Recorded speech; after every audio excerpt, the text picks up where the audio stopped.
भूगोल।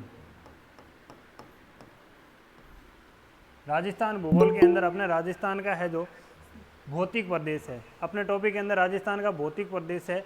लेकिन राजस्थान के भौतिक प्रदेश से पहले हम थोड़ा सा देखेंगे राजस्थान की स्थिति विस्तार, कि राजस्थान की स्थिति विस्तार, स्थिति व विस्तार, स्थिति विस्तार। राजस्थान की स्थिति विस्तार के अंदर हम देखेंगे कि राजस्थान का वास्तविक रूप में स्थिति विस्तार क्या है। तो देखते हैं कि राजस्थान की स्थिति विस्तार से हम देखेंगे राजस्थान का मानचित्र, राजस्थान का मानचित्र। इसमें देखते हैं स्थिति विस्तार, यानी स्थिति विस्तार के अनुसार राजस्थान का जो है पृथ्वी पर राजस्थान है जो उत्तरी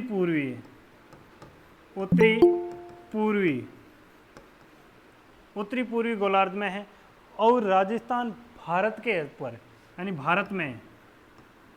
भारत की दृष्टि से ये है जो उत्तरी व पश्चिमी दिशा में है। राजस्थान है जो स्थिति विस्तार पृथ्वी पर तो उत्तरी पूर्व में, दूसरे नंबर भारत पर ये उत्तरी पश्चिम में है। ठीक है, स्थिति विस्तार के अनुसार जो राजस्थान के दक्षिण से होकर रेखा निकलती है उसका नाम है करक रेखा। अब इस करक रेखा का जो हमारे वास्तविक रूप में राजस्थान के अंदर हम पढ़ेंगे जलवायु में, राजस्थान को इसको हम पढ़ेंगे जलवायु में। तो दूसरे नंबर राजस्थान का जो दक्षिण के अंदर जो अक्षांश विस्तार है वो अपना देखते हैं कि ये है 23 डिग्री 3 मिनट उत्तरी अक्षांश से लेकर राजस्थान उत्तर में 30 डिग्री 12 मिनट, यानी 23 डिग्री 30 मिनट से 30 डिग्री 3 मिनट से लेकर 30 डिग्री 12 मिनट तक ये अक्षांशीय विस्तार है राजस्थान। क्योंकि अक्षांशीय विस्तार के अनुसार हम पढ़ेंगे राजस्थान की जलवायु, इसलिए अपने को ये पढ़ना जरूरी है। ठीक है, दूसरे नंबर ये है जो ये भी कौन से है उत्तरी अक्षांश, ये भी उत्तरी अक्षांश है क्योंकि उत्तरी गोलार्ध में है, इसकी वजह से उत्तरी अक्षांश में। इधर भी उत्तर से शुरू होगा उत्तर में खत्म होगा। ठीक है, दूसरे नंबर पूर्वी गोलार्ध में होने के कारण, पूर्वी गोलार्ध में है जो राजस्थान है जो पूर्व के अंदर से शुरू होता है, यानी 0 डिग्री देशांतर के पूर्व में शुरू होता है। ये होता है 69 डिग्री 17 मिनट, 69 डिग्री 17 मिनट पूर्वी देशांतर, यानी इसको कहेंगे पूर्वी देशांतर,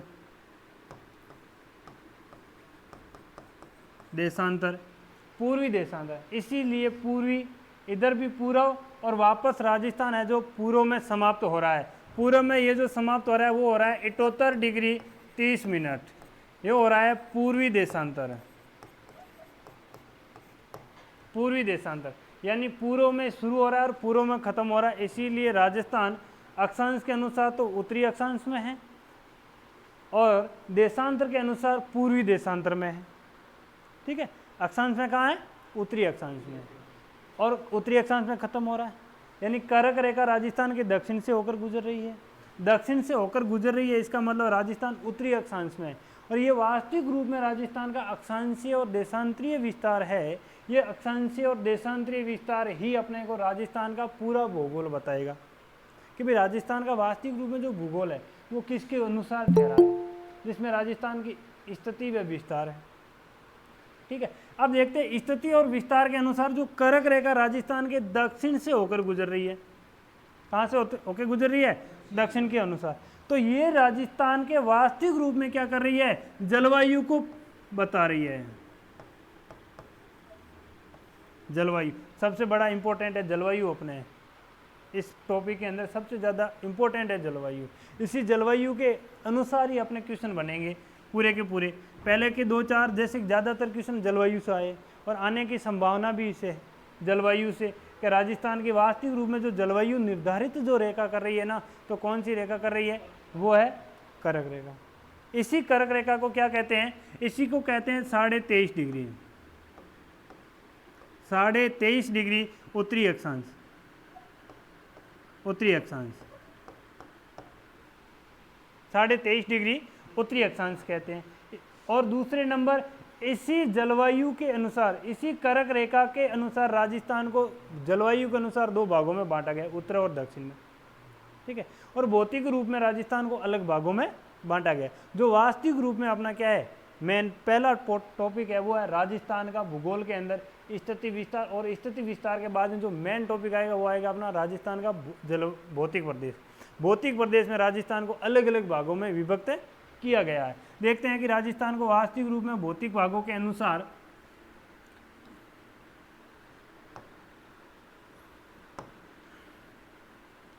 राजस्थान को भौतिक भागों के अनुसार देखते हैं। भौतिक भाग यानी भौगोलिक प्रदेश। भौतिक भाग को ही कहते हैं प्राकृतिक प्रदेश, ध्यान रखना। इसी को ही क्या कहते हैं, प्राकृतिक प्रदेश। जो वास्तविक रूप में इसको अपना टॉपिक आएगा भौतिक प्रदेश या प्राकृतिक प्रदेश। तो भौतिक प्रदेश से प्राकृतिक प्रदेश के अनुसार राजस्थान का आएगा विभाजन, जो अपना पहला पॉइंट है, ठीक है। पहला पॉइंट है राजस्थान को भौतिक प्रदेश के अनुसार कितने भागों में विभक्त किया गया है।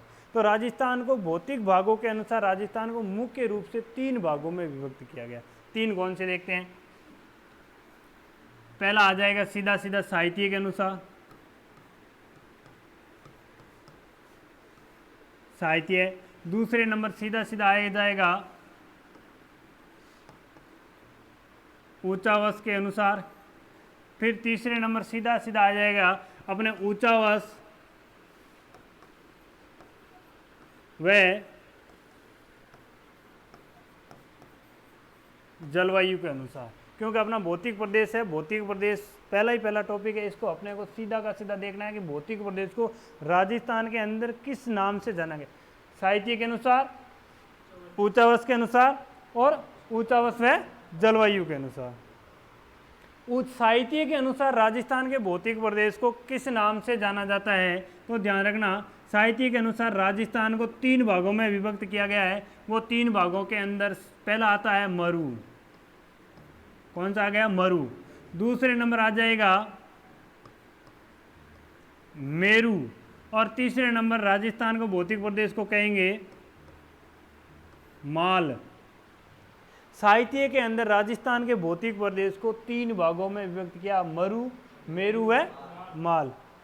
मरु का सीधा अर्थ बनता है राजस्थान का मरुस्थलीय प्रदेश। मरु इसको कहते हैं थार का मरुस्थल। क्या कहते हैं, थार का मरुस्थल कहते हैं। दूसरे नंबर मेरू का अर्थ होता है, मेरू का सीधा अर्थ आएगा, वो आएगा अपने अरावली पर्वतमाला। अरावली, मेरू का अर्थ होता है पर्वत, यानी यहां अपना कौन सा हो गया, अरावली पर्वत। यानी मरु शब्द जो सर्वप्रथम अपने साहित्य के अनुसार राजस्थान भौतिक प्रदेश में जो शब्द कहा गया वो कहा गया रामायण के अंदर। रामायण के अंदर वाल्मीकि ने राजस्थान क्षेत्र को, मरु क्षेत्र को मरु कांतार शब्द का, इसीलिए राजस्थान को साहित्य में मरु कहा गया। मेरू यानी रामायण के अंदर ही इस अरावली पर्वतमाला को मेरू पर्वत कहा गया। और माल साहित्य जो अपने आता है वो आता है मालवा का पठार। मालवा का पठार यानी मालवा का पठार अपने साहित्य के अनुसार हम देखते हैं कि महाराणा कुंभा और महाराणा सांगा को देखते हैं तो उन्होंने मालवा के सुल्तान मोहम्मद खिलजी प्रथम व द्वितीय को हराया। तो उनके साहित्यों में इस क्षेत्र को राजस्थान के मालवा प्रदेश कहा गया। और राजस्थान में इसी मालवा प्रदेश को कहते हैं हाड़ौती का पठार। क्या कहते हैं, हाड़ौती का पठार। यानी क्या कहा गया, मरु का अर्थ थार का मरुस्थल, मेरू का अर्थ अरावली पर्वतमाला, माल का अर्थ मालवा का पठार यानी हाड़ौती का पठार। साहित्य के अनुसार राजस्थान को निम्नलिखित में से किस नाम से नहीं जाना जाता है, तो अपने को चौथा शब्द आ जाएगा मैदान। कि साहित्य के अंदर राजस्थान को किस क्षेत्र को नाम नहीं दिया गया, तो इसमें 3 तो ये आ जाएंगे और मैदान नहीं कहा गया। पहला क्वेश्चन है। फिर ऊंचावश के अनुसार राजस्थान को ऊंचावश के अनुसार कितने भागों में बांटा गया है, तो ध्यान रखना इस ऊंचावश के अनुसार राजस्थान को मुख्य रूप से 3 भागों में विभक्त किया गया है। वो पहला का पहला सीधा का सीधा आ जाएगा अपना मैदान। क्या आ रहा है? मैदान। मैदान के अंदर सीधा होता है मिट्टी वाला क्षेत्र। कौन सा होगा? मिट्टी वाला क्षेत्र, यानी मैदान। फिर दूसरे नंबर 2 आ जाएगा पठार। पठार यानी मालवा का पठार, यानी हाड़ौती का पठार। ऊंचावश के अनुसार मैदान, पठार और क्या कहा गया है? तीसरे नंबर है पर्वत, अरावली पर्वत। अब देखते हैं कि मैदान क्यों कहते हैं, पठार क्यों कहते हैं और पर्वत क्यों कहते हैं। अब देखो इस मैदान के अंदर क्या आ जाएगा, मैदान के अंदर देखते हैं तो सीधी सीधी आ जाती है मिट्टी। क्या आ जाती है? मिट्टी। यानी मैदान के अंदर राजस्थान का वह क्षेत्र जहां पर मिट्टी पाई जाती है और जिस पर अपने जैसे देखते हैं जहां पर कृषि उत्पन्न की जाती है, बीज को बीज डाल करके अंकुरित किया जाता है, उस क्षेत्र को कहते हैं मैदान। यानी उस क्षेत्र के अंदर मिट्टी पाई जाती है, मिट्टी के कण पाए जाते हैं, उसको मैदान। अब मैदान के अंदर देखते हैं कि ये वास्तविक रूप में इसका क्या अर्थ होता है कि समुद्र तल से वह औसत ऊंचाई पर स्थित वह क्षेत्र जहां पर मिट्टी पाई जाती है। क्या पाई जाती है? मिट्टी पाई जाती है, इसलिए मैदान। राजस्थान के अंदर मैदान के अंदर आ जाएगा अपने पूर्व का मैदान और थार का मरुस्थल, ये आ जाएंगे, वो आगे देखेंगे। फिर पठार के अंदर इसके अंदर आ जाएगा हाड़ौती का पठार, मालवा का पठार, जैसे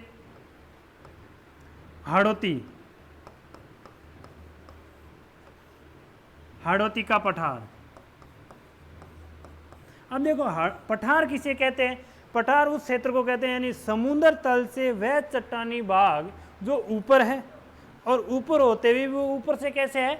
सपाट है। जैसे हम उदाहरण के लिए देख लेते हैं कि यानी ये क्षेत्र है, इस क्षेत्र के अंदर से ये ऊपर उठा हुआ भाग है और ऊपर कैसा है? सपाट है। ऊपर से कैसा है? सपाट है। इसी सपाट भाग को ऊपर से क्या कहते हैं? पठार कहते हैं। यानी राजस्थान का वह क्षेत्र जो समुद्र तल से तो ऊपर है और ऊपर होते हुए भी कैसा है? सपाट है, इसको क्या कहते हैं? पठार कहते हैं। और ये अपने राजस्थान में कौन सा है? हाड़ौती का पठार। तीसरे नंबर आता है पर्वत। पर्वत के अंदर ऊंचावश के अनुसार कौन सा हो गया? अरावली पर्वत हो गया। और अरावली पर्वत ये भी चट्टानी भाग है, लेकिन इसके अंदर क्या है? जैसे ये पठारी भाग है, इस पठारी भाग के ऊपर जैसे ये चीज आ जाता है शिखरनुमा। शिखरनुमा यानी ऊपर से कैसा? कोणीय आकार का है, और कोणीय आकार का होते हुए ऊपर से क्या है? चट्टानी भाग, और ऊपर से कोणीय शिखरनुमा, ये हो जाएगा कोणीय नुमा।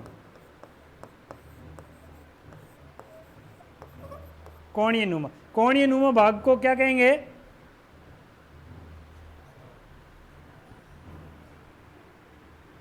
कोणीय नुमा भाग को क्या कहेंगे? पर्वत कहेंगे। और जो सपाट भाग है, सपाट भाग को क्या कहेंगे? पठार कहेंगे। यानी ऊपर से कोण नहीं है सीधा, और ये कोणीय नुमा है, इसलिए इसको कहेंगे पर्वत। तो राजस्थान का अरावली पर्वतमाला हो गया ऊंचावश के अनुसार, पठार हो गया और मैदान हो गया। इस मैदान के अंदर राजस्थान के अंदर क्या? जहां पर मिट्टी पाई जाती है, थार का मरुस्थल मिट्टी है। दूसरे नंबर हम पढ़ेंगे आगे पूर्व का मैदान है, उसमें भी क्या है? मिट्टी है। तो इसी अनुसार पूछा जाता है राजस्थान के भौतिक प्रदेश को ऊंचावश के अनुसार निम्नलिखित में से कौन सा नहीं है। तो इसमें ध्यान रखना, ये इनमें से कोई भी शब्द आ जाएंगे, मैदान आ जाएगा, पठार आ जाएगा, पर्वत आ जाएगा, इसमें आ जाएगा मरु, मेरु, माल, कोई भी पूछ लेंगे। तो अपने ऊंचावश के अनुसार कौन सा हो गया? मैदान, पठार, पर्वत। मैदान के अंदर क्या आ जाएगी? मिट्टी। यानी राजस्थान के अंदर उस क्षेत्र के अंदर जहां जहां पर मिट्टी पाई जाती है उसको क्या कहेंगे? मैदान। और जहां पर राजस्थान का क्या है? वह सपाट, यानी वह चट्टानी भाग जो समुद्र तल से तो ऊपर उठा है और ऊपर से कैसा है? सपाट। यानी उदाहरण के लिए हम ले सकते हैं जैसे हाड़ौती का पठार, अपने यहाँ ले सकते हैं चित्तौड़ के अंदर मेसा का पठार जहाँ पर चित्तौड़गढ़ का किला है। ऊपर माल का पठार ले सकते हैं, हम आगे पढ़ेंगे भौतिक प्रदेश में अलग अलग पठार पढ़ेंगे कौन कौन से पढ़ेंगे। ये हो गए ऊंचावश के अनुसार, ये हो गए साहित्य के अनुसार मरु, मेरु और माल। ये हो गया ऊंचावश के अनुसार मैदान, पठार और पर्वत। अब आगे देखते हैं ऊंचावश व जलवायु के अनुसार राजस्थान के भौतिक प्रदेश कौन कौन से हैं। वो देखते हैं राजस्थान के भौतिक प्रदेश, यानी ऊंचावश व जलवायु के अनुसार भौतिक प्रदेश, ऊंचावश व जलवायु के अनुसार। अब देखते हैं ऊंचावश व जलवायु के अनुसार जो भौतिक प्रदेश है राजस्थान के, इन भौतिक प्रदेशों की उत्पत्ति हुई कैसे है। अपना पहला टॉपिक है भौतिक प्रदेश। इनके अंदर जो ये जो भाग है जलवायु व ऊंचावश के अनुसार जो भौतिक प्रदेश है, इनकी थोड़ी उत्पत्ति देखते हैं कि इनकी उत्पत्ति हुई कैसे। इनकी वास्तविक रूप में जो उत्पत्ति हुई है वो उत्पत्ति अपने देखते हैं, इनकी जो उत्पत्ति हुई है, इनकी उत्पत्ति यानी ऊंचावश व जलवायु के अनुसार राजस्थान के जो भौतिक प्रदेश हैं, इनकी उत्पत्ति किस तरह से हुई है। तो इनकी उत्पत्ति अनुसार हम देखते हैं कि पृथ्वी के ऊपर प्राचीन समय में प्री कैम्ब्रियन काल के अंदर पृथ्वी के ऊपर इस क्षेत्र के अंदर एक क्या था, स्थलखंड था। एक था स्थलखंड, इसे कहते थे, उस स्थलखंड को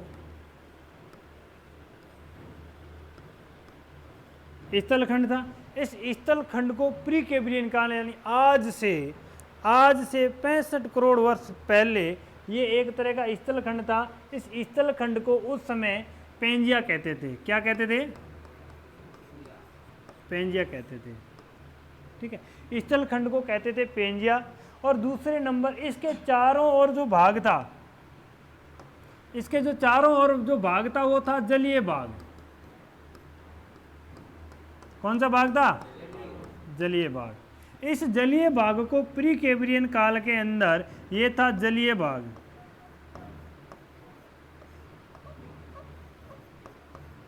जलीय भाग इसी प्री कैम्ब्रियन काल के अंदर इसी जलीय भाग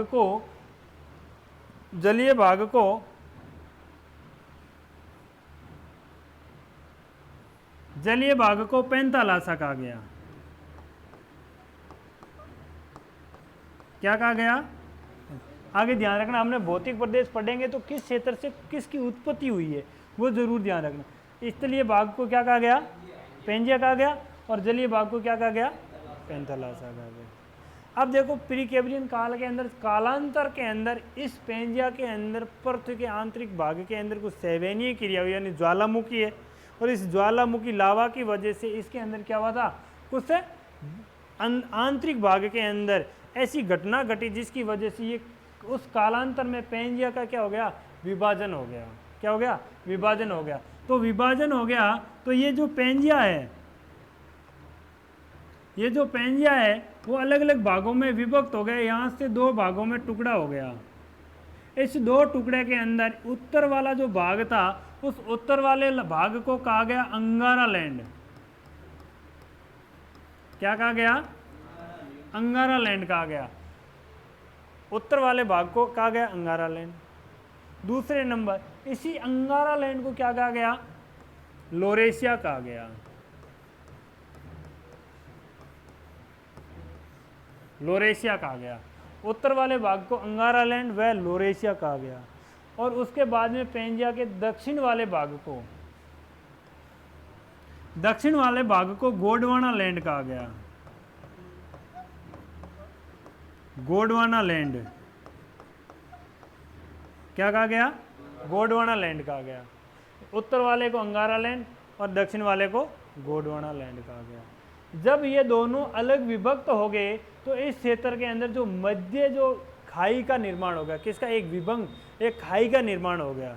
जब खाई का निर्माण हो गया तो बीच में से अगर हम पत्थर को पानी के अंदर काट करके अलग करेंगे तो बीच के अंदर पानी भर जाएगा। जैसे पानी भर जाएगा तो इस वाले बीच वाले भाग को क्या कहा गया? तो इस बीच वाले भाग के अंदर जल भर गया।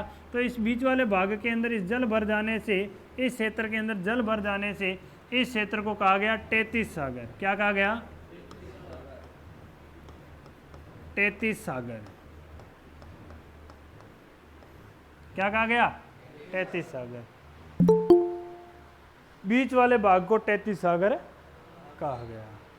यानी प्रथम भाग यानी उत्पत्ति ऊंचावश व जलवायु के अनुसार इसकी जो उत्पत्ति है जो उत्पत्ति है पृथ्वी के ऊपर प्री कैम्ब्रियन काल, प्री कैम्ब्रियन काल जो उत्पत्ति हुई है, इस प्री कैम्ब्रियन काल के अंदर पहले एक स्थलखंड था, स्थलखंड को क्या कहा गया?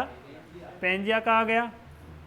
और इस स्थलखंड के चारों ओर जो जलीय भाग था, उस जलीय भाग को यानी संपूर्ण स्थल भाग को क्या कहा गया? पैंजिया कहा गया। और जो इसके चारों ओर जो जलीय भाग था, उसको क्या कहा गया?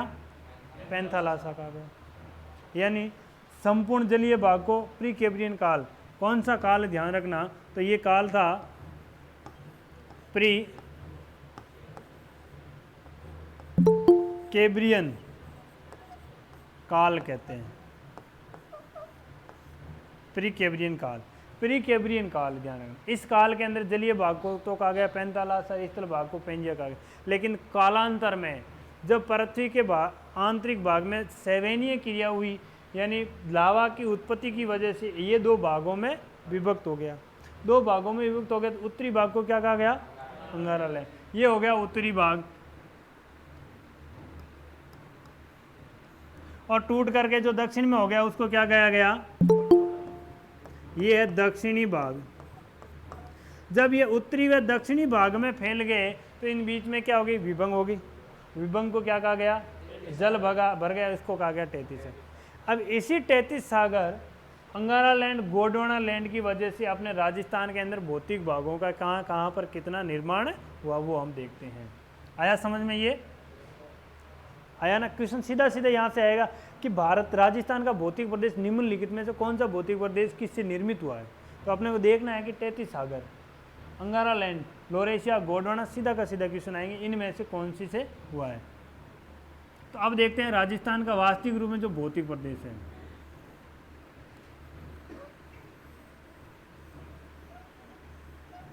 राजस्थान का भौतिक प्रदेश, पहला टॉपिक अपने यहाँ से शुरू होता है। जो पहला था वो सामान्य परिचय में था, जिसमें राजस्थान के स्थिति विस्तार। दूसरे नंबर राजस्थान के भौतिक प्रदेश जो हम पढ़ेंगे, सीधा क्वेश्चन आएगा कहाँ से उत्पत्ति हुई है।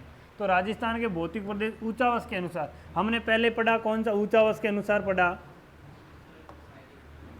साहित्य के अनुसार पढ़ा। और दूसरे नंबर उसके बाद में हमने कौन सा पढ़ा? ऊंचावश के अनुसार पढ़ा। तो ऊंचावश के अनुसार नाम हमने ऊंचावश के अनुसार कितने भाग पढ़े? 3 पढ़े। कौन कौन से? मैदान, पठार व पर्वत। अब देखो इस ऊंचावश के अनुसार क्वेश्चन आ जाता है ऊंचावश व जलवायु। अरे जलवायु जैसे आ गई तो हम इसमें पढ़ेंगे राजस्थान के मैदान को 2 भागों में विभक्त किया। जलवायु के अनुसार राजस्थान के किसके टुकड़े होंगे? मैदान। मैदान के जो 2 टुकड़े होंगे इसमें आ जाएंगे, एक तो आ जाएंगे मरुस्थल, और दूसरे नंबर आ जाएगा पूर्वी मैदान। क्या आ जाएगा? पूर्वी मैदान। जलवायु के अनुसार पहला आ जाएगा मैदान, मैदान के अंदर मरुस्थल व पूर्वी मैदान, फिर पठार और पर्वत, पठार के अंदर हाड़ौती का पठार और पर्वत के अनुसार। तो अब देखते हैं राजस्थान का जो वास्तविक रूप में जो भौतिक प्रदेश है किस रूप में बंटा हुआ है।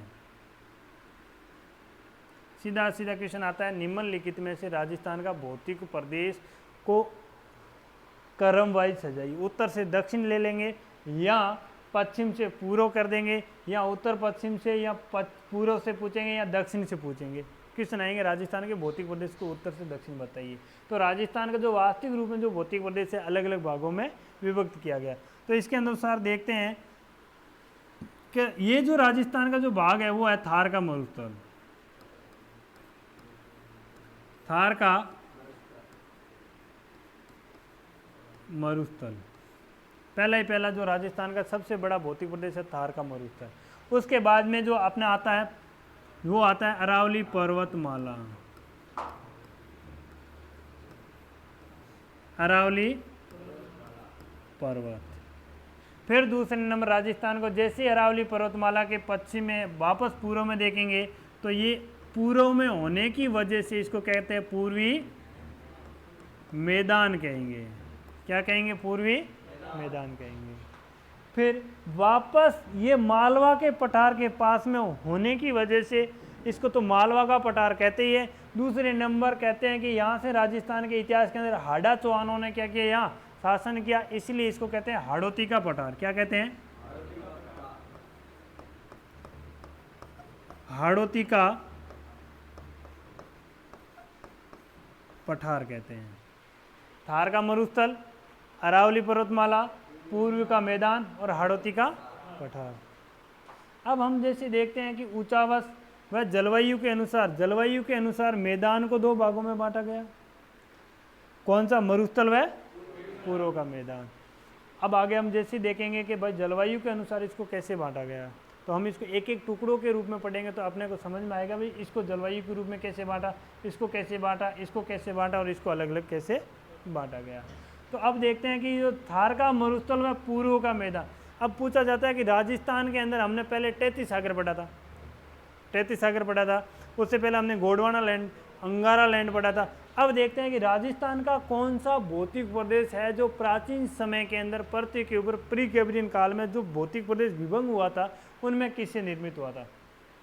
तो अब देखो सबसे प्राचीन जो पर्वतमाला है अरावली पर्वतमाला, जो ये अरावली पर्वतमाला और जो हाड़ौती का पठार, इसमें क्या है? चट्टान है। क्या है? चट्टान है। तो चट्टान के अंदर अपने को अंगारा लैंड का भाग पढ़ना नहीं है, इसमें सीधा का सीधा चट्टानी भाग आएगा। तो राजस्थान का जो चट्टानी भाग है ये जो हुआ ये हुआ है गोंडवाना लैंड से। गोंडवाना लैंड किससे निर्मित हुआ है? गोंडवाना लैंड से। कौन सा? अरावली पर्वतमाला और हाड़ौती का पठार। फिर दूसरे नंबर पूर्वी मैदान व थार का मरुस्थल, ये क्या हुआ है कि इन दोनों के मध्य गर्त था और जल भर गया था। इसी जल भर जाने से इस क्षेत्र को जो निर्माण हुआ है वो हुआ किसके स्थान पर हुआ है? 33 सागर के स्थान पर, 33 सागर के स्थान पर। थार का मरुस्थल व जो पूर्व का मैदान है इसका जो निर्माण हुआ है 33 सागर के। क्वेश्चन पूछा जाता है निम्नलिखित में से राजस्थान का कौन सा भौतिक प्रदेशों का निर्मित संबंध है। तो संबंध क्वेश्चन क्या आएगा कि निम्नलिखित में से बताइए 33 सागर से संबंधित राजस्थान का भौतिक प्रदेश। क्वेश्चन आएगा निम्नलिखित में से राजस्थान का भौतिक प्रदेश जिसका संबंध किससे है? 33 सागर से। तो 33 सागर के अनुसार क्वेश्चन क्या जोड़े में दे देंगे? थार का मरुस्थल, अरावली पर्वतमाला, पूर्व का मैदान, पूर्व का मैदान व हाड़ौती का पठार, और अगला क्वेश्चन आएगा थार का मरुस्थल व पूर्व का मैदान। तो क्वेश्चन सीधा सीधा कौन सा आ जाएगा अपने? थार का मरुस्थल व पूर्व का मैदान। पहला छोटे छोटे क्वेश्चन आते हैं कि भाई ऐसे क्या क्वेश्चन आ सकते हैं, क्वेश्चन ऐसे ही आएंगे। इस अपने पूरा का पूरा पढ़ लेते हैं लेकिन कहते हैं कि क्वेश्चन घुमा फिरा के आते हैं। क्वेश्चन कभी घुमा फिरा के नहीं आते, जितना टॉपिक दिया उसमें से आएंगे। किस तरह के आएंगे क्वेश्चन? आएंगे इस तरह के, निम्नलिखित में से राजस्थान के भौतिक प्रदेशों का संबंध किससे है? 33 सागर से। या निम्नलिखित में से राजस्थान के भौतिक प्रदेशों का संबंध गोंडवाना लैंड से है।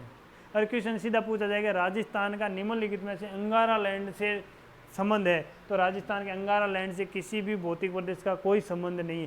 क्वेश्चन 3 पूछ करके सीधा चौथा पूछ लेंगे, इनमें से कोई नहीं, या असंगत है। तो अंगारा लैंड से नहीं है, गोंडवाना लैंड से है। गोंडवाना लैंड के अंदर जो चट्टानी भाग है, चट्टानी भाग का तो कौन सा हो जाएगा? गोंडवाना लैंड। और 33 सागर का कौन सा हो गया? थार का मरुस्थल है। अब ये हो गया क्या? अब राजस्थान के इसके रूप में पूछते पूछते पूछेंगे उत्पत्ति के काल क्रम, उत्पत्ति के क्रम अनुसार। क्वेश्चन सीधा आ जाएगा उत्पत्ति के क्रम के अनुसार, कर्मानुसार यानी काल क्रम के अनुसार पूछेंगे। उत्पत्ति की जो वास्तविक रूप में राजस्थान का भौतिक प्रदेश है, उत्पत्ति के अनुसार प्रथम उत्पत्ति किसकी हुई है? तो प्रथम उत्पत्ति के अनुसार राजस्थान का सबसे प्राचीन वाला भाग कौन सा है? अरावली पर्वतमाला। तो पहला कौन सा आ जाएगा? यहाँ पहला आ जाएगा अरावली पर्वतमाला। यहाँ नंबर 1 आएगा उत्पत्ति के अनुसार। क्वेश्चन आएंगे उत्पत्ति के कर्म अनुसार बताइए, तो पहला आ जाएगा अरावली, जो राजस्थान का सबसे प्राचीनतम पर्वतमाला है। क्वेश्चन कई बार आ चुका है कि राजस्थान का सबसे प्राचीन भौतिक प्रदेश कौन सा? अरावली है। तो हो सकता है अब की बार क्वेश्चन ऐसा पूछ ले कि राजस्थान का कौन सा भौतिक प्रदेश है जो कर्म के अनुसार 2 नंबर पे है या 3 नंबर पे है, या इसमें पूछ लेंगे कर्मानुसार राजस्थान के भौतिक प्रदेशों को बताइए या उसको क्या किया है मिलान कीजिए। तो नंबर 2 पे आ जाएगा सीधा का सीधा कौन सा आएगा पठारी भाग, वो आ जाएगा हाड़ौती का पठार, हाड़ौती का पठार। 2 नंबर पे कौन सा रहेगा हाड़ौती का पठार। फिर तीसरे नंबर पे सीधा का सीधा रहेगा वो रहेगा अपना पूर्व का मैदान, कौन सा रहेगा पूर्वी मैदान। और 4 नंबर पे और सबसे नवीनतम भाग कौन सा रहेगा थार का मरुस्थल। क्वेश्चन कई बार आ गया, प्राचीन का आ गया, नवीनतम का आ गया। क्वेश्चन हो सकता आ जाए उत्पत्ति के कर्म अनुसार राजस्थान के भौतिक प्रदेशों को बताइए, चारों ही ऑप्शन आ जाएंगे। तो कर्म के अनुसार बताना, पहला कौन सा रहेगा अरावली पर्वतमाला, उसके बाद हाड़ौती का पठार, 3 नंबर पे रहेगा पूर्व का मैदान और चौथा रहेगा थार का मरुस्थल। चारों ही ऑप्शन में आ जाएंगे, चारों के अंदर चारों ही नाम आ जाएंगे। तो ध्यान रखना ये काल कर्म उत्पत्ति के अनुसार ये हो गए। फिर देखते हैं कि राजस्थान का जो भौतिक प्रदेश है, राजस्थान के भौतिक प्रदेश उत्पत्ति के अनुसार न पूछ करके पूछ लेंगे भौतिक प्रदेश कौन किस में पूछ लेंगे क्षेत्रफल में पूछ लेंगे, भौतिक प्रदेश क्षेत्रफल में, क्षेत्रफल क्षेत्रफल के अनुसार राजस्थान के भौतिक प्रदेश को बताइए, यानी क्षेत्रफल के अनुसार बताएंगे कि राजस्थान के भौतिक प्रदेश को बताइए। तो क्षेत्रफल के अनुसार राजस्थान का भौतिक प्रदेश नंबर 1 रहेगा, सबसे बड़ा भौतिक प्रदेश रहेगा वो रहेगा थार का मरुस्थल, कौन सा रहेगा थार का मरुस्थल। उसके बाद में राजस्थान का भौतिक प्रदेश के अनुसार वो रहेगा 2 नंबर पे रहेगा वो रहेगा पूर्व का मैदान, कौन सा रहेगा पूर्वी मैदान। और 3 नंबर पे राजस्थान का जो भौतिक प्रदेश रहेगा वो रहेगा क्षेत्रफल के अनुसार अरावली पर्वतमाला, अरावली पर्वतमाला। और क्षेत्रफल की दृष्टि से 4 नंबर पे जो रहेगा राजस्थान का भौतिक प्रदेश वो रहेगा हाड़ौती का पठार, हाड़ौती का पठार। पहला अपना हो गया काल क्रम के अनुसार, काल क्रम के अनुसार 1 नंबर पे कौन सा रहेगा काल क्रम के अनुसार, तो पहला रह जाएगा ये, 2 नंबर पे रह जाएगा हाड़ौती का पठार, 3 नंबर पे रह जाएगा पूर्व का मैदान और 4 नंबर पे रह जाएगा थार का मरुस्थल। भौतिक प्रदेश क्षेत्रफल की दृष्टि से सबसे बड़ा कौन सा रहेगा, उसके बाद में पूर्व का मैदान, 3 नंबर पे अरावली पर्वतमाला और 4 नंबर पे रहेगा हाड़ौती का पठार। क्वेश्चन पूछा जा सकता है क्षेत्रफल के अनुसार राजस्थान के भौतिक प्रदेशों को सजाइए या मिलाइए, तो क्रम के अनुसार ऐसे पूछ लेंगे जिसमें राजस्थान के भौतिक प्रदेशों को बताइए। सीधा का सीधा पहला क्वेश्चन यही आता, नाम चारों ही पता है अपने को, लेकिन काल क्रम के अनुसार भी याद रखना, क्षेत्रफल की दृष्टि से ही याद रखना। तो पहला दूसरा क्वेश्चन यहाँ से एक एक क्वेश्चन को लेके चलना है हमें। अगला देखते हैं कि राजस्थान के भौतिक प्रदेश को हम क्रम के अनुसार पढ़ते हैं, इस क्रम के अनुसार राजस्थान का किस तरह से मानचित्र में देखते हैं। तो मानचित्र के अनुसार राजस्थान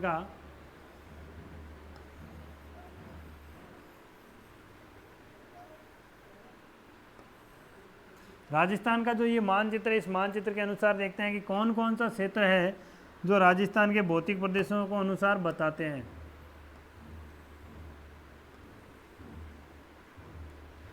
तो इधर हो गया मरुस्थल और इधर हो गया अरावली और ये हो गया मैदान यानी पूर्व का मैदान और ये हो गया पठार। हम पढ़ेंगे क्रम से। अपना भौतिक प्रदेश है पूरा का पूरा, जिसके अंदर मरुस्थल को भी अलग से दिया हुआ है। तो हम क्रम से पढ़ेंगे, यहाँ से किस क्षेत्र से पढ़ेंगे, यहाँ से क्रम से पढ़ते हुए पठार को कंप्लीट करेंगे, यानी इधर से कंप्लीट पढ़ेंगे थार के मरुस्थल। इसमें साथ साथ में ध्यान रखना जलवायु भी रहेगा, नॉर्मल जलवायु ही रहेगा। क्वेश्चन सीधा का सीधा जलवायु का जो क्वेश्चन आता है, तो जलवायु का जो मेन टॉपिक है उसमें से क्वेश्चन आएंगे कम, लेकिन भौतिक प्रदेश के अनुसार जो विभाजन करेंगे लेकिन क्वेश्चन जलवायु का सीधा वहाँ से आता है। तो देखते हैं कि थार का मरुस्थल, जो पहला का पहला जो अपना जो हेडिंग रहेगा वो कौन सा रहेगा, थार का मरुस्थल। जो पहला का पहला रहेगा थार का मरुस्थल, थार का मरुस्थल। अब देखते हैं थार का मरुस्थल क्या क्या इसका नियम है। नंबर 1,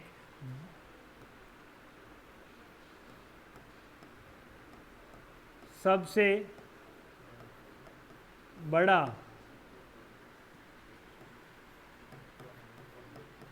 भौतिक प्रदेश, भौतिक भाग या प्रदेश, राजस्थान का सबसे बड़ा भौतिक प्रदेश।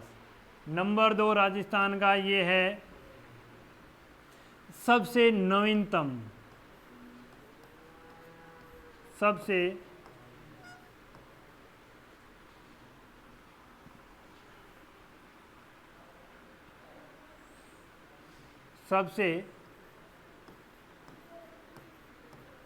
नवीनतम प्रदेश या नवीनतम भाग,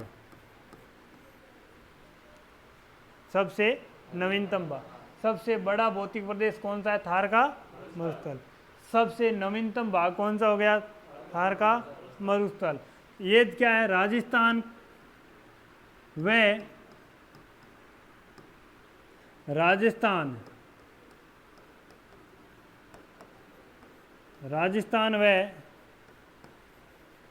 भारत का महान मरुस्थल।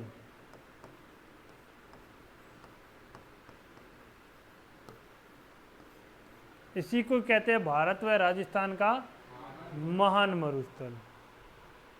अब देखते हैं कि जो थार का मरुस्थल है, थोड़ा सा अगर हम विस्तार से पढ़े तो इस थार के मरुस्थल के अंदर क्या विशेषता है, तो ध्यान रखना ये जो थार का मरुस्थल है, ये जो थार का मरुस्थल है, ये कुल मिलाकर के भारत व पाकिस्तान दोनों देशों में फैला है। यानी इसका फैलाव भारत व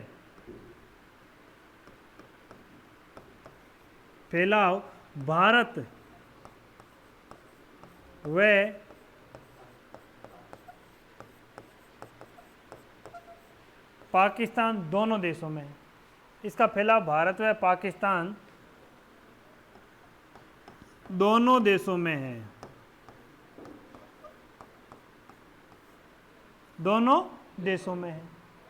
अब देखो भारत के अंदर इसका जो वास्तविक रूप में कितना है, तो देखते हैं ये टोटल कुल मिला के जो थार का मरुस्थल भारत व पाकिस्तान में है, वो कुल मिला के हम देखते हैं कि अपने आप में कोई संख्या होती है, वो होती है 100%। 100% होती है। तो भारत के अंदर और पाकिस्तान के अंदर, भारत के अंदर ये है जो 62% है, कितना है, और पाकिस्तान में ये है 38%। अब भारत के अंदर ये थार का मरुस्थल है, जो आपने मरुस्थलीकरण का अलग टॉपिक दिया गया, ध्यान रखना। तो इसमें मरुस्थल को इतना डीप पढ़ना है, इसका पूरा क्वेश्चन आएंगे। तो मरुस्थल का भारत के अंदर जो मरुस्थल है, इस मरुस्थल में क्या कहा है कि भारत के अंदर ये मरुस्थल है कितने राज्यों में फैला हुआ है, तो देखते हैं कि भारत के अंदर ये मरुस्थल है, भारत में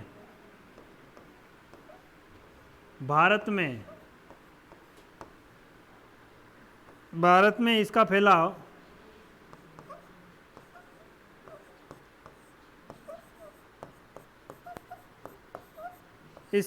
भारत में इसका फैलाव या भारत में इसका विस्तार कितने राज्यों में है, तो ध्यान रखना ये नंबर 1 ये आएगा पंजाब।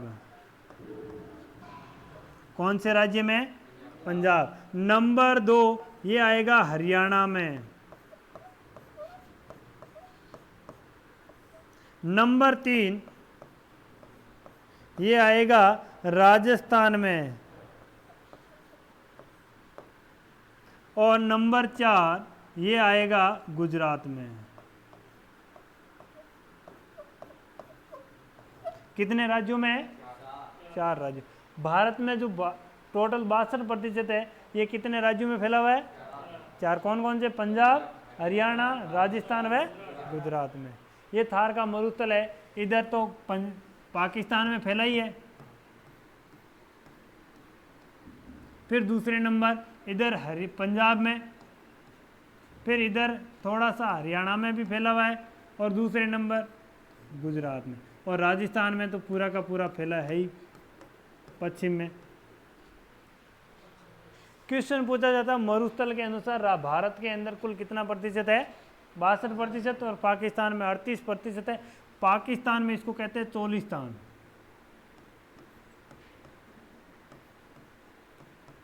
क्या कहते हैं? चोलिस्तान कहेंगे। पाकिस्तान में थार के मरुस्थल को चोलिस्तान कहेंगे। क्वेश्चन 2 बार आया हुआ है, अब की बार भी आ सकता है। भारत के अंदर टोटल मिला के अपने आप में जो ये 62% अपने आप में कितना है? 100% है। 100% होते हुए भारत के अंदर जो फैला हुआ है, तो इसके अंदर राजस्थान के अंदर इसका जो फैलाव है वो कितना प्रतिशत है? तो ध्यान रखना, ये राजस्थान के टोटल मरुस्थल का, अगले देखते हैं कि राजस्थान के अंदर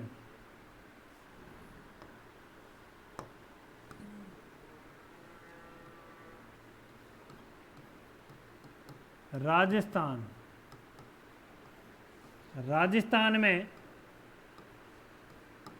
मरुस्थल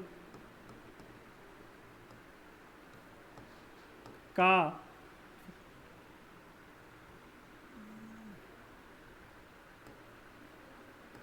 विस्तार, यानी भारत के कुल जो मरुस्थल है, भारत का जो कुल मरुस्थल है, इस मरुस्थल का राजस्थान के अंदर कुल मिला के कितना है? तो ध्यान रखना, ये भारत के कुल जो मरुस्थल का ये है राजस्थान में 62%। कितना है? 62%। भारत के अंदर जितना 100% है, उसका 62% कहाँ है? राजस्थान में। ठीक, अपने आंकड़े आएंगे अलग अलग, आगे देखते हैं राजस्थान के कुल भौतिक प्रदेश का कितना है, वो भी देखेंगे। भारत के कुल मरुस्थल का कितना है? 62% है। तो देखते हैं कि अगला दृश्य देखते हैं कि राजस्थान के कुल क्षेत्रफल का, अगला जो पॉइंट आता है, राजस्थान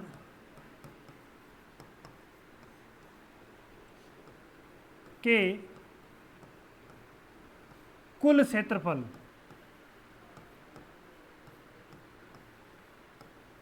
कुल क्षेत्रफल का भाग, राजस्थान का जो कुल क्षेत्रफल है राजस्थान का भारत के अंदर को कुल क्षेत्रफल का कितना प्रतिशत भाग है जिस पर थार का मरुस्थल है? तो देखते हैं कि भारत के अंदर तो 62% है, लेकिन राजस्थान के कुल क्षेत्रफल, राजस्थान के जैसे क्षेत्रफल हम देखते हैं तो क्या राजस्थान का जो कुल क्षेत्रफल है, राजस्थान का जो कुल क्षेत्रफल है, इसका कुल कितना प्रतिशत भाग है? तो वो देखते हैं कि ये राजस्थान के लगभग ये है जो 2/3 यानी कुल क्षेत्रफल का 2/3 यानी 2/3% भाग पर क्या फैला है?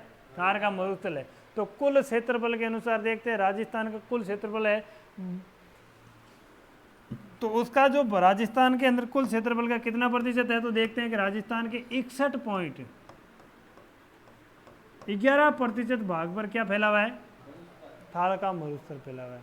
ये इस थार के मरुस्थल का अगर क्षेत्रफल पूछा जाए तो ध्यान रखना 1,75,000 वर्ग किमी है, वर्ग किमी। यानी राजस्थान के कुल क्षेत्रफल का जो भाग है उसका 61.11% भाग पर क्या है? थार का मरुस्थल। और थार के मरुस्थल का जो क्षेत्रफल है कितना है? 1,75,000 वर्ग किलोमीटर, यानी 2/3 भाग पर राजस्थान के अंदर क्या है? मरुस्थल है। अब देखते हैं कि इस मरुस्थल के अंदर राजस्थान की कितनी जनसंख्या निवास करती है। इसके अंदर राजस्थान की कुल मिलाकर राजस्थान की कुल जनसंख्या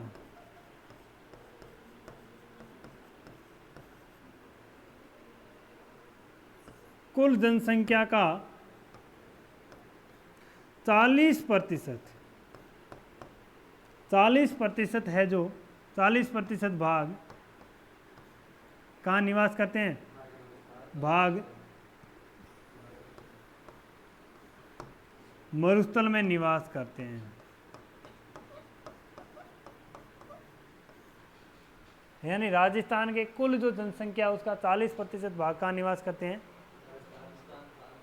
थार के मरुस्थल में। कुल कितने प्रतिशत भाग पर है? 61 पॉइंट। यानी राजस्थान का ये जो टोटल है क्षेत्र है, इस पूरा का पूरा 2/3 भाग पर है, 2/3 भाग पर राजस्थान का अगर देखा जाए ना, कुल जो क्षेत्रफल है, वो जो क्षेत्रफल है राजस्थान का जो है 34, 22, 39, यानी 3,42,239 वर्ग किलोमीटर है।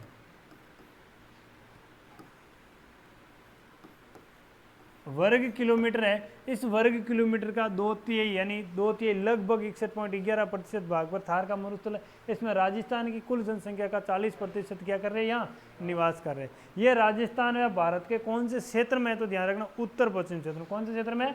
उत्तर पश्चिम क्षेत्र में। कौन से क्षेत्र में?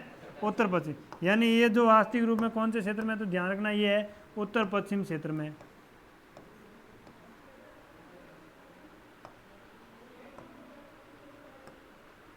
कौन से क्षेत्र में?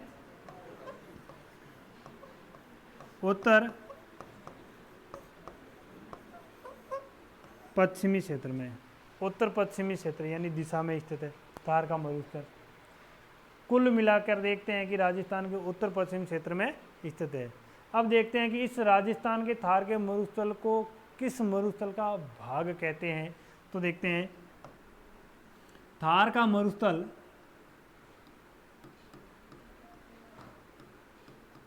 थार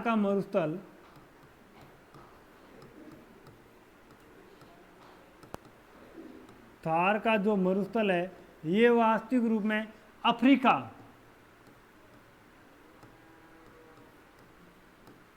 अफ्रीका के मरुस्थल, अफ्रीका के पोलियो आर्कटिक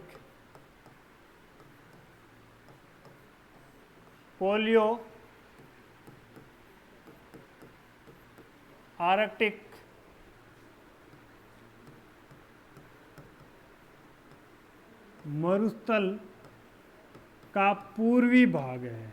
कौन सा भाग है? पूर्वी भाग है। क्वेश्चन पूछा जा सकता है, निम्नलिखित में से राजस्थान का जो थार का मरुस्थल है, अफ्रीका के निम्नलिखित में से किस मरुस्थल का पूर्वी भाग है?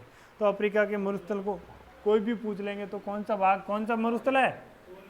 पोलियो आर्कटिक मरुस्थल का कौन सा भाग है? पूर्वी भाग माना जाता है। अब देखते हैं कि जो थार का मरुस्थल है पूर्वी भाग में स्थित है। अब थार के मरुस्थल के अंदर देखते हैं कि जो औसत वार्षिक वर्षा होती है, थार के मरुस्थल की जो औसत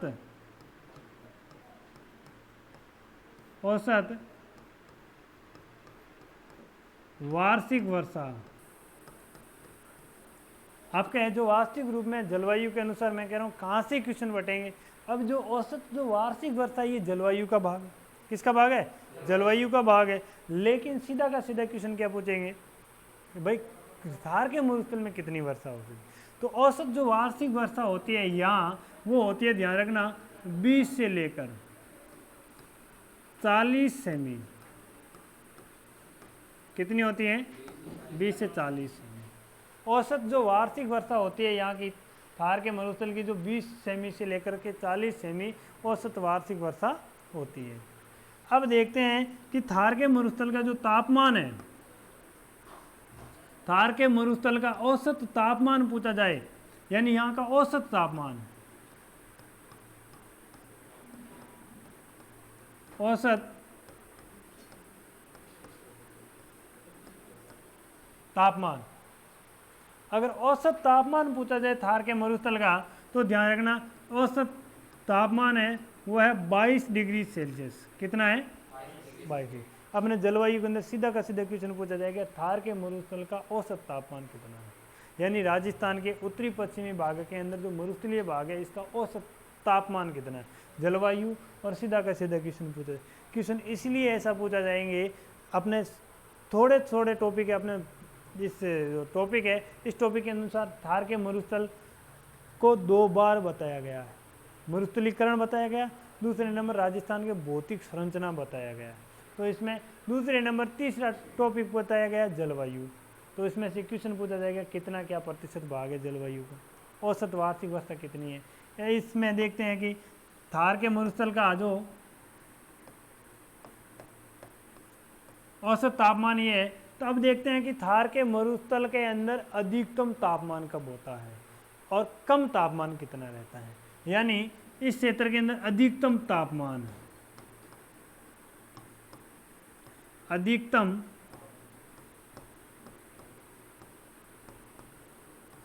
तापमान थार के मरुस्थल का जो अधिकतम तापमान होता है वो ध्यान रखना, कभी कभार राजस्थान के थार के मरुस्थल का जो तापमान होता है वो ग्रीष्म ऋतु के अंदर जून जुलाई के अंदर इतना बढ़ जाता है कि यहाँ कहते हैं कि इस रेत के मरुस्थल के ऊपर आप जाओगे ना, ये बीकानेरी वाले पापड़ ये ले जाके डालोगे तो आपको आग की जरूरत नहीं पड़ती है, ऑटोमेटिक सिक के तैयार हो जाते हैं और केवल खाने योग्य हो जाते हैं।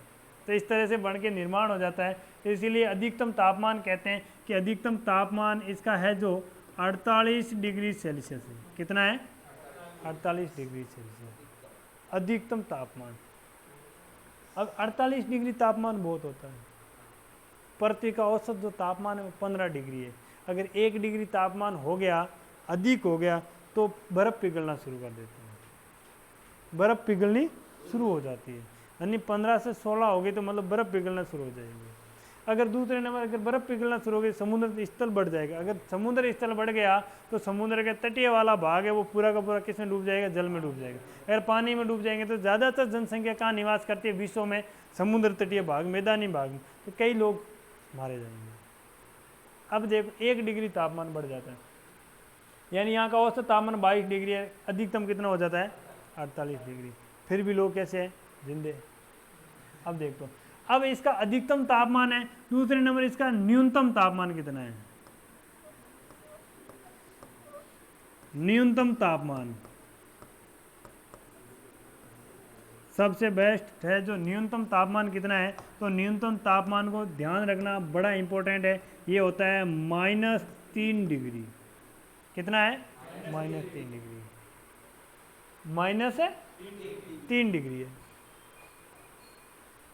थार के मरुस्थल की बता रहा हूँ, पूरे राजस्थान की नहीं है। थार के मरुस्थल का अधिकतम तापमान 48 डिग्री सेल्सियस, न्यूनतम तापमान कितना है? -3 डिग्री। क्वेश्चन कई बार पूछे जा सकते हैं कितने क्या है, तो क्वेश्चन सीधा पूछा जाता है राजस्थान के थार के मरुस्थल के तापांतर कितना है, ताप में अंतर कितना है। और 48 और 3 दोनों को जोड़ना है, घटाना है? जोड़ेंगे, घटाएंगे, कैसे करेंगे? अगर देखते हैं कि -3 को प्लस करके जोड़ते हैं, 0 है, 0 से इधर चलेंगे तो -1, -2 और -3, इधर चलेंगे तो 1, 2, 3, ऐसे करके कितने हो गए? 48। 48 तक यहाँ आना, 1 और 2, 3 करना, प्लस जोड़ना है। जोड़ेंगे तो 48, 49, 50 और 51। औसत तापमान कितना है राजस्थान का? अगर तापांतर पूछा जाए तो कितना है? 51 डिग्री सेल्सियस। पूरी पृथ्वी के ऊपर अगर देखा जाए ना, सबसे अधिकतम अगर तापांतर पूछा जाए, वो तापांतर किसका है? थार के मरुस्थल। किसी भी मरुस्थल का इतना तापांतर नहीं है। पूरे विश्व के अनुसार देखा जाए ना, लगभग राजस्थान के थार का मरुस्थल इसका तापांतर 51 डिग्री सेल्सियस है। आज दिन तक इतना किसी भी क्षेत्र में किसी भी मरुस्थल का इतना नहीं। सहारा के मरुस्थल का देखा जाए अपने विश्व स्तर में, उसका इससे कम है, इतना नहीं है, क्योंकि वो पूरे दिन गर्म ही रहता है। वहाँ ठंडा इतना नहीं होता है, यहाँ इतना ठंडा हो जाता है वापस। वहाँ का तापमान क्या है? जैसे 48 डिग्री है, 48 डिग्री है तो कितना भी ठंड पड़ेगी ना तो माइनस में नहीं जाएगा, वहाँ माइनस में नहीं जाएगा। हो सकता है माना कि वहाँ का तापमान, मैं तो कहता हूँ उसका तापमान 58 डिग्री है, गर्मियों में 58 डिग्री है, सर्दियों के अंदर उसका तापमान मान के चलो 15 डिग्री हो गया। 15 में से 58 में से 15 निकालो, 51 नहीं आएगा। लेकिन राजस्थान के थार के मरुस्थल का तापांतर कितना है? 51 डिग्री है। तो सबसे ज़्यादा तापांतर किसका है? क्वेश्चन पूछा जा सकता है राजस्थान के थार के मरुस्थल के अंदर तापांतर बताइए। तो न्यूनतम तापमान -3 और अधिकतम, अब क्वेश्चन पूछा जाता है राजस्थान का जो अधिकतम तापमान किस माह में होता है? तो अधिकतम तापमान होता है, ध्यान रखना, जून माह में। कौन से महीने में होता है? जून में होता है। अधिकतम तापमान ये जो होता है वो होता है जून महीने में। अभी आने ही वाला है 21 जून को राजस्थान का सबसे बड़ा दिन है, कर्क रेखा पर होता है, उत्तरी गोलार्ध का सबसे बड़ा दिन है। तो इस दिन तापमान अधिकतम माना जा सकता है। अधिकतम तापमान कौन से होता है? जून में होता है। और न्यूनतम तापमान वो होता है दिसंबर में। कौन सा होता है? क्वेश्चन पूछा जाता है राजस्थान का सबसे न्यूनतम तापमान किस महीने में होता है? दिसंबर। अधिकतम तापमान कौन सा होता है? अधिकतम तापमान कितना होता है? न्यूनतम तापमान कितना होता है? 3 डिग्री। औसत तापमान थार के मरुस्थल का, थार के मरुस्थल का औसत वार्षिक वर्षा कितनी है? 20 डिग्री से 40 डिग्री, सॉरी 20 से 40 सेंटीमीटर वर्षा होती है। थार का मरुस्थल है जो अफ्रीका के पोलियो आर्कटिक मरुस्थल का कौन सा भाग है? पूर्वी भाग है। दूसरे नंबर देखते हैं कि थार के मरुस्थल की और क्या विशेषता है जो अपने को आगे देखना है। थार का मरुस्थल के अंदर औसत वार्षिक वर्षा होगी। अब देखते हैं कि थार का मरुस्थल है, थार का जो मरुस्थल है मुख्य रूप से जलवायु के अनुसार थार के मरुस्थल को देखते हैं तो अलग अलग भागों में विभक्त हैं। तो थार के मरुस्थल के अंदर सबसे बड़ी विशेषता अगली ये रहेगी कि थार के मरुस्थल में लिखो इस क्षेत्र में कैसी मिट्टी पाई जाती है? बलुई मिट्टी पाई जाती है। कौन सी मिट्टी? बलुई मिट्टी। इस क्षेत्र में बलुई मिट्टी है। सबसे बड़ी विशेषता ये भी होगी इसकी कि थार के मरुस्थल में कैसी मिट्टी है? बलुई मिट्टी है। दूसरे नंबर बड़े कणों वाली मिट्टी है, शुष्क मिट्टी है। शुष्क क्षेत्र हम पढ़ेंगे जलवायु के अंदर, इसको शुष्क क्षेत्र भी कहते हैं। ये है थार के मरुस्थल की विशेषता।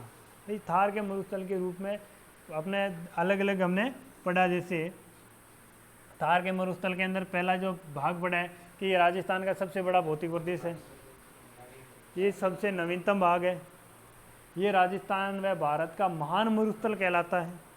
ये इसका फैलाव भारत व पाकिस्तान दोनों में है। भारत में कितना है? पाकिस्तान में और भारत में ये इसका जो फैलाव है वो कहाँ कहाँ है? पंजाब, हरियाणा, राजस्थान व गुजरात में है। उसके बाद में देखते हैं कि इसका जो राजस्थान के अंदर थार के मरुस्थल का विस्तार है जो भारत के कुल मरुस्थल के कितना है? ये है जो भारत के कुल मरुस्थल का ध्यान रखना। हाँ, भारत के कुल मरुस्थल का, कुल मरुस्थल का कितना है? 62। राजस्थान के कुल क्षेत्रफल का, राजस्थान के जो कुल क्षेत्रफल है उसका कितना है? 61.11। इसका क्षेत्रफल कितना है? 1,75,000 वर्ग किलोमीटर। तो राजस्थान का कुल क्षेत्रफल कितना है? 34/39 वर्ग किलोमीटर। याद रखने का सीधा करेंगे, अपने गाँव में नाम लगाते किसी महिला का, लड़की का नाम चौथी, बाई और कितने साल की है? 39 साल की है बस। और वापस जो राजस्थान का जो कुल जनसंख्या है, कुल जनसंख्या का कितना है? 40% भाग का निवास करती हैं थार के मरुस्थल में। और ये भारत के कहाँ पर स्थित है?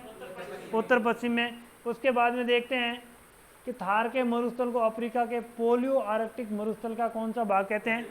पूर्वी भाग कहते हैं। इसका औसत वार्षिक वर्षा कितनी है? 20 से 40 सेमी। फिर औसत तापमान कितना है? 22 डिग्री। फिर इसके बाद में अधिकतम तापमान 48 डिग्री। कौन से महीने में? जून महीने में। न्यूनतम तापमान -3 डिग्री। कौन से महीने में? और 51 डिग्री सेल्सियस क्या है ये? तापांतर।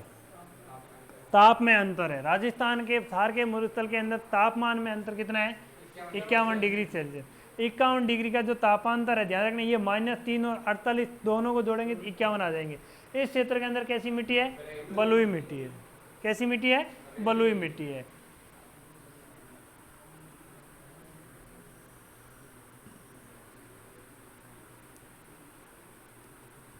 ये हो गया राजस्थान के थार के मरुस्थल की मुख्य विशेषता। ठीक है, अगले जो रखेंगे वो रहेगा राजस्थान के भौतिक प्रदेश का, थार के मरुस्थल का विभाजन। क्या रहेगा? थार के मरुस्थल का विभाजन। वो करेंगे अगली नेक्स्ट क्लास में। ठीक है।